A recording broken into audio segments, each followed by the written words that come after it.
দেখো বন্ধুরা, অনেকদিন পর আমার মনে করে যে আজকে রবিবার সানডে কিন্তু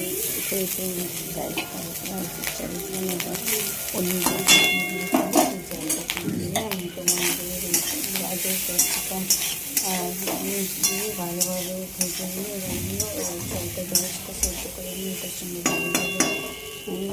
তেল দিয়ে ভালোভাবে ভেজে নিচ্ছিলাম। হাতাতে করে একটু তুলে তুলে তুলে ভাজছিলাম যাতে ভালোভাবে সুন্দর হয়।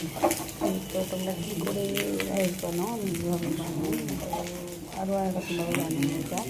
তো আস্তে আস্তে সবটা একটু তুলে দিচ্ছিলাম।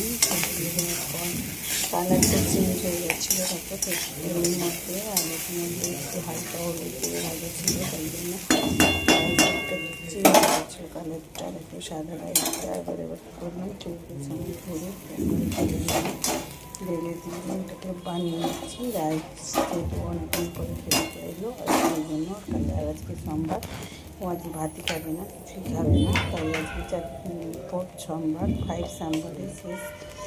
তো তারপরে আমি দিয়ে দিচ্ছিলাম ঘি। দেখো, ঘিটা বেশি করে দিতে হবে, নাহলে কিন্তু রাইসটা ভালো লাগবে না, তাই ঘি দিয়ে দিলাম। ঘি দিয়ে ওতে পাল্টে ভালো করে নিচ্ছিলাম।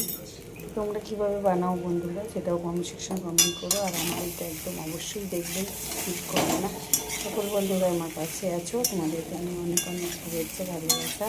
আর তোমরা খুব ভালো। তারপরে কী করলাম দেখো, রাইসটার মধ্যে দিয়ে দিলাম গোলমরিচের গুঁড়ো, একটু ঝালঝাল না হলে ভালো লাগে না, তো আমি গোলমরিচের গুঁড়ো দিই। তোমরা কী দাও কমেন্ট সেকশনে কমেন্ট করো। তো পুরোটা দেখে থাকো, এটা ভালোই লাগবে। এবার আমি যেহেতু দুপুরে চিকেন করেছিলাম খাই, তো রাত্রিবেলা চিকেনটা খেয়েছিল, তো অলরেডি আমার হয়ে এসেছিলো। দেখো লাস্ট ফিনিশিং, তো আমি গ্যাসটা অফ করে দিলাম।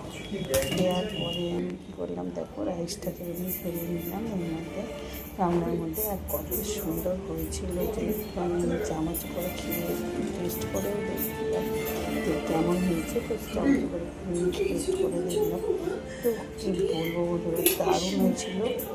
পুরোটা দেখো, বাই।